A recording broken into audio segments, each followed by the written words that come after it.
In this video, I walk you through the external anatomy of the heart and the blood vessels that we see, and then we walk into the internal anatomy. Heart is an extremely active organ. In general, heart beats about 100,000 times a day, which that would be around 35 million heartbeats in a year. And in an average lifetime, when we do the calculation, we find out that heart beats about 2.5 billion times. The weight of the heart in an average size female is about 250 grams, but in an average size male, it's about 300 grams. And when we go through the measurement, the length of the heart is about 12 centimeters, that equals 5 inches. The width is about 9 centimeters, that equals 3.5 inches. And the depth would be about 6 centimeters, that would be around 2.5 inches. In general, if you want to know what would be the size of your heart, the size of your heart is almost the size of your closed fist. And we know that heart sits on the muscle diaphragm. Recall, diaphragm is the muscle that separates thoracic cavity from abdominal cavity. So if you're looking to find the heart, you need to first go inside the thoracic cavity. And recall, on right and left side, we do have lungs sitting inside the pleural cavities. Between the two pleural cavities, we have a space that is called mediastinum region. In mediastinum region, we have several organs, including the heart. And around the heart, we have a space that is called pericardial cavity. Recall, pericardial cavity is the space that we have between visceral pericardium and parietal pericardium. And pericardial cavity is filled with serous fluid, which reduces friction and allows an easy and smooth movement of the heart. Heart is protected by many organs, including, for example, the bone sternum, some of the costal cartilages that we have. Those are the cartilages that connect our ribs to the sternum. We know that the ribs go around and form the lateral wall and also the posterior wall of the thoracic cavity. We know some organs such as trachea and esophagus pass by in the posterior side of the heart, and also in the posterior we have some of the thoracic vertebral bones. So in general, heart is deeply located and protected by many of these structures that we have around. The pointy part of the heart that sits on the diaphragm is called apex of the heart. Exactly opposite apex, the wide part of the heart is called base. And when we imagine the midline, let's say my pen is the midline, we see that 2/3 of the heart is on the left side of the midline and only 1/3 is on the right side. So that's something interesting to note. And then we see in heart we have 4 chambers. The upper chambers are called atria. That would be right atrium. This is left atrium. The 2 lower chambers are ventricles. So that's the left ventricle. This is the right ventricle. What these chambers do, atria always receive blood from veins. So when we say vein, we mean those blood vessels that bring blood to the atria of the heart. Then from atria, blood flows into the ventricles. When the time comes, ventricles push blood out into blood vessels that we refer to them as arteries. When we say artery, we mean a blood vessel that takes blood away from the inside of ventricles. The difference between right and left would be the type of blood that flows in the right side is deoxygenated, is the blood that has lost some of its oxygen. Clearly, we get that blood after it flows through our tissues. Basically, tissues take out the oxygen and then send carbon dioxide into the blood, and we name that blood deoxygenated blood. So the deoxygenated blood has to go back to the right atrium, and then from right atrium it goes into the right ventricle. And the job of right ventricle is to push that deoxygenated blood to go eventually into the lungs. Inside the lungs, blood becomes full of oxygen. The carbon dioxide from blood goes into the lungs so we can exhale it out. And now that blood is oxygenated, it has to come back to the left side. But the story repeats. We know that left atrium is supposed to receive the oxygenated blood. Then from left atrium, oxygenated blood goes into the left ventricle, and then left ventricle pumps the oxygenated blood into the arteries that take this blood to our organs and tissues. Between atria and ventricles, we have a groove. So I walk you through this groove. We name it coronary sulcus. So as you see, the coronary sulcus wraps around the heart, and I can see that it continues between the left atrium and left ventricle. So we have one coronary sulcus. It's not surprising that the blood vessels that sit in coronary sulcus would be referred to as coronary blood vessels. We have a second groove. This groove is found in the anterior of the heart, exactly between the two ventricles. We name this groove anterior interventricular sulcus. And as you can see, in this sulcus, we find some adipose tissue, fat tissue, which clearly that's for protection. And also we find some blood vessels. The third sulcus is found on the posterior side of the heart, and we name this posterior interventricular sulcus, simply because it sits between the two ventricles.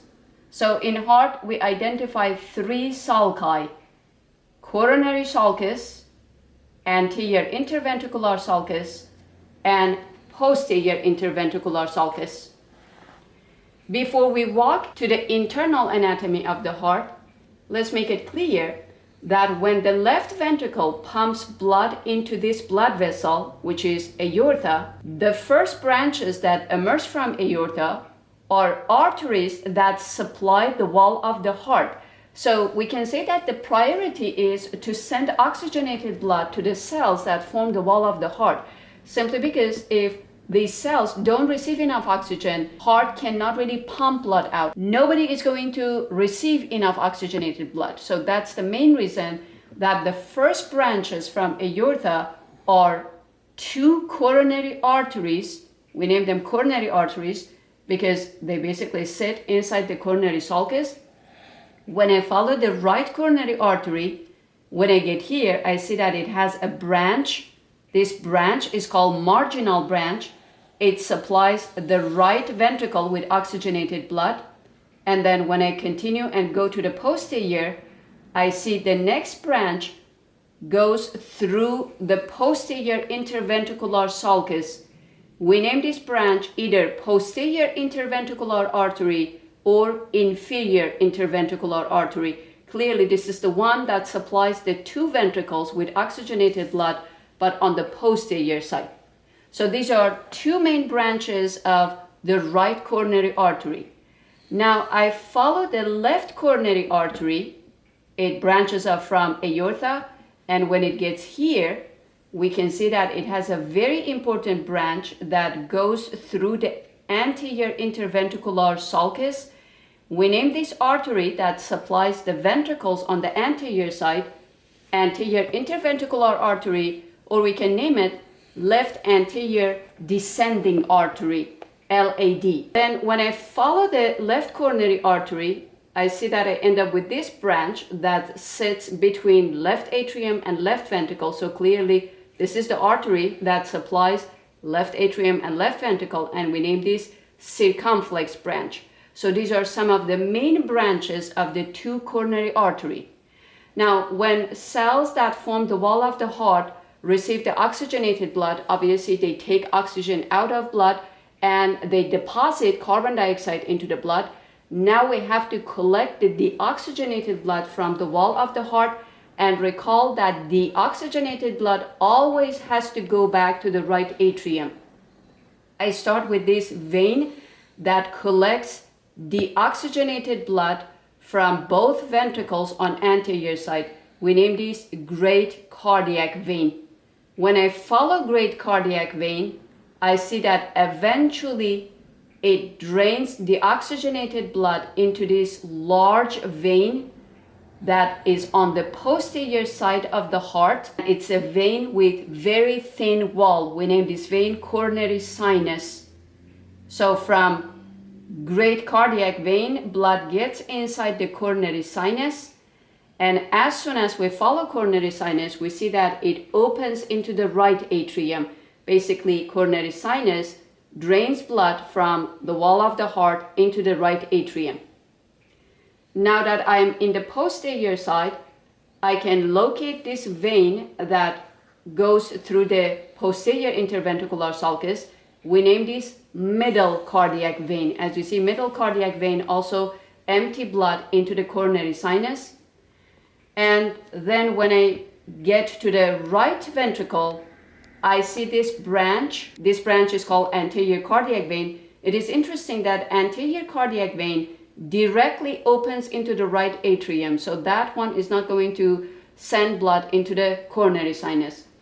We have a vein that sits deep inside the coronary sulcus. We don't really see it, but that one is called small cardiac vein. So in general, blood that these veins collect all eventually should go into the right atrium.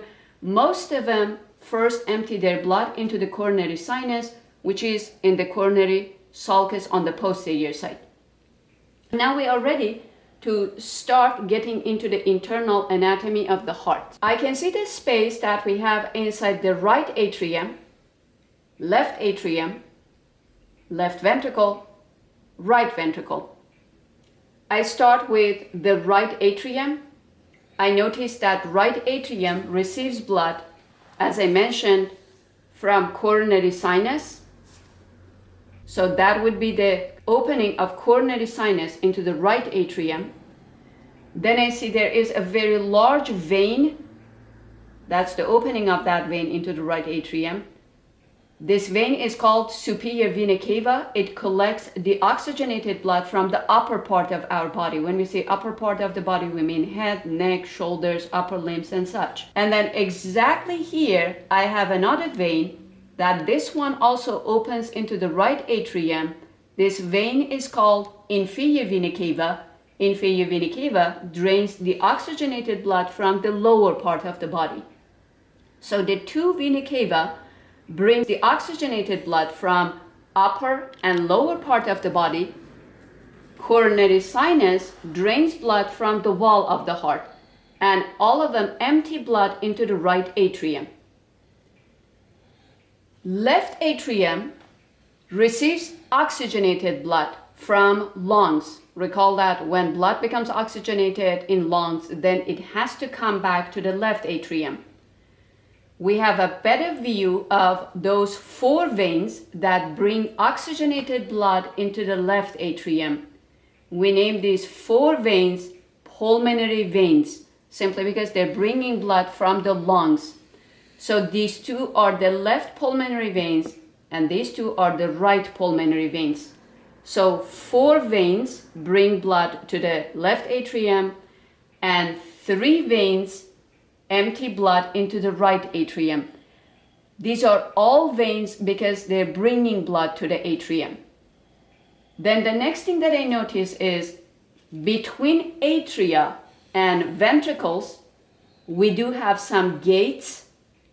And what is important about these gates is that they are unidirectional. It simply means they allow blood to flow only from atria to ventricles. So one direction flow of blood is something that these gates allow, and we name them valves. Since they're located between atria and ventricles, we refer to these two as atrioventricular valves, or we can say AV valves. So that's the right atrioventricular valve, or in short, tricuspid valve, and this is the left atrioventricular valve, or bicuspid valve. Also, bicuspid valve is referred to as mitral valve. So these are the two atrioventricular valves. When pressure inside atria is higher than pressure in ventricles, atrioventricular valves open. So the oxygenated blood flows through tricuspid valve to get inside right ventricle. Oxygenated blood flows from left atrium through bicuspid valve to get into the left ventricle. What happens in one side of the heart simultaneously, same thing happens in the left side. So when we say tricuspid is open, bicuspid opens simultaneously. And when ventricles receive enough blood, then it's time for ventricles to push blood out. As soon as ventricles contract and push blood up, these AV valves must close to prevent backflow of blood into the atria. However, here we have a challenge. The challenge is that ventricles have thicker muscle, as you can see, so they can generate more force. They are so strong, the two ventricles, that it's possible when they're pushing blood up, they actually push those cusps that AV valves have and open the valves in the opposite direction. So when AV valves close, we have to make sure that they stay closed during the entire time that ventricles are contracting. How do we do that? When I look at inside the ventricles, I see some muscle ridges, tall, short. We name all these muscle ridges trabeculae carneae, but we notice some of these trabeculae carneae are tall, and more importantly, they are connected to the AV valves by some structures that they have the texture and structure of tendons. We name the tall muscles that are connected to AV valves papillary muscles, and what connect papillary muscle to the AV valve would be the structures that we refer to them as chordae tendineae. So imagine when ventricles contract, all their muscles contract, including papillary muscles, and we know muscle contraction means muscles become short. So papillary muscles become short and they start pulling down the chordae tendineae. Basically, they pull chordae tendineae and make them tight. Since chordae tendineae are connected to the cusps of the AV valves, what they do, they basically make sure that these cusps do not go backward. So we say that contraction of the papillary muscles and tightening of chordae tendineae allows the AV valves to stay closed during the entire time that ventricles are contracting. That would be the use of these structures. The next thing that I notice is that when we say deoxygenated should flow in the right side and oxygenated blood should flow in the left, clearly right and left side of the heart should be separated. We can see a septum, a wall between the two ventricles, that is called interventricular septum. And we also have a septum between the two atria. We name the one between the two atria interatrial septum. And when I look at the interatrial septum, when I'm inside the right atrium, aside from the opening of coronary sinus, I can see an oval-shaped depression that's called fossa ovalis. Basically, that's the spot that before birth was connecting the two atria together. That was open. But shortly after birth, this area closes and completely separates the two sides of the heart. We end up with a depression that, as I mentioned, we call it fossa ovalis. Remember that fossa means depression. So we have two septa, interatrial septum and interventricular septum. And then speaking of the muscles or cardiac muscles, they form most of the thickness in the wall of the heart. All four chambers do have muscles. However, when I focus on the thickness of the muscle, first I notice that ventricles have thicker muscle than atria, which it should make sense because actually the pumps, the ones that push blood out, are ventricles. And then between the two ventricles, we see that the left ventricle has a much thicker muscle layer, simply because left ventricle has to pump blood almost everywhere to our systems, but right ventricle has a much easier job. Right ventricle pumps blood to the two neighbors, which would be the two lungs. So as soon as you open the heart, the one that has the thicker wall is the left ventricle. When we look at the wall of the heart, we actually identify three layers. The outer layer is called epicardium. The middle layer is made of cardiac muscles. We call that myocardium. So now we can say that between the four chambers of the heart, the one that has the thickest myocardium is left ventricle, and the inner layer is endocardium. Endocardium is responsible to create a smooth surface and reduce friction. Please keep in mind that we have these three layers also in the wall of atria. The outer layer is epicardium, inner layer is endocardium, and middle layer is myocardium. Next, I focus on the ventricles. I identify the muscle ridges that we have in ventricles, and we refer to all of them as trabeculae carneae. When I look at the inside of atria, I see that the back wall of both atria is smooth. We really don't see any muscle ridges. But when we look at the anterior wall of atria, please keep in mind this is the right side, simply because we said the thickest myocardium is on the left. So that's the left atrium, this is the right atrium. In the anterior wall of right atrium, we see some muscle ridges. We call them pectinate muscles. When we look at the left atrium, we do not see the pectinate muscles easily, simply because they are deep inside those elevations that we have in front of the atria. So when we look at the external view of atria, we see some balloon-shaped elevations that we call them auricles. Both atria do have these auricles. The difference is that the muscle ridges that we have in left atrium are deep inside the auricles. That's the reason we don't see the pectinate muscles easily. Otherwise, in both atria, we do have pectinate muscles.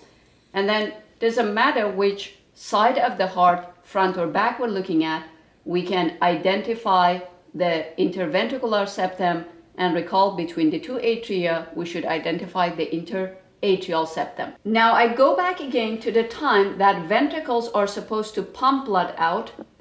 I start with right ventricle, but please keep in mind when right ventricle is contracting, left ventricle is contracting simultaneously. After receiving enough blood through tricuspid valve, right ventricle contracts, and we said as soon as it contracts, it pushes blood up, tricuspid valve closes, and contraction of papillary muscles pull down the chorda tendineae that allows the tricuspid valve to stay closed.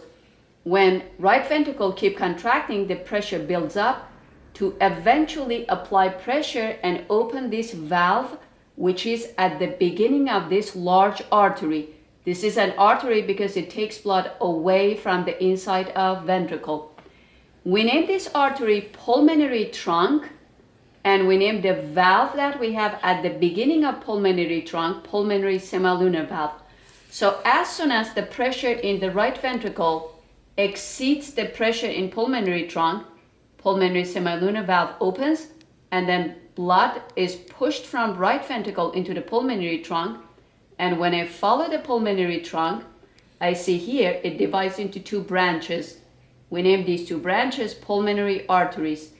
That's the right pulmonary artery that sends deoxygenated blood to the right lung. This is the left pulmonary artery that sends deoxygenated blood to the left lung. At the same time, we know that left ventricle is contracting. Same story is going to happen. First, blood starts backflowing. To prevent backflow of blood, bicuspid valve closes, and tightening of chorda tendineae keep the bicuspid valve closed, and then more contraction in the left ventricle eventually opens the valve that we have at the beginning of aorta. We name this valve aortic semilunar valve. As soon as aortic semilunar valve opens, left ventricle eject blood into aorta, and the beginning of aorta goes up. We name this part ascending aorta, and we know that aorta is a very large artery that is going to send blood toward all our systems. And here it's good to note that the first branches emerging from aorta are the two coronary arteries that supply the wall of the heart. That would be the left coronary artery, and if I go to the other side, that would be the beginning of the right coronary artery. So as I mentioned, the priority first is to supply the wall of the heart, and then the rest of the blood goes to our other systems. The blood goes to the systems, it loses some of its oxygen, it becomes full of carbon dioxide, and we know that's the time that it has to come back again to the right atrium through the two vena cava, and we know that the one that drains blood from the wall of the heart would be the actual coronary sinus. As soon as ventricles stop contracting, blood inside aorta and pulmonary trunk start backflowing toward the ventricles, and we know that good valves, the two semilunar valves, must prevent backflow of blood. So as soon as inside these arteries, blood start backflowing toward the ventricles, semilunar valves close and prevent blood from arteries to go back inside the ventricles. Now we are ready for the next cardiac cycle. Basically, we are at the point that pretty soon from atria, we're supposed to let blood flow into the ventricles. And please keep in mind, the cardiac cycle is very fast, even when we are at rest. All these details that I explained, from the moment that from atria blood flows into the ventricles and then eventually ventricles pump blood out, all these are going to happen in less than a second. To be very accurate, 0.8 second is the cardiac cycle of an average adult at rest. I hope you find this interesting and helpful.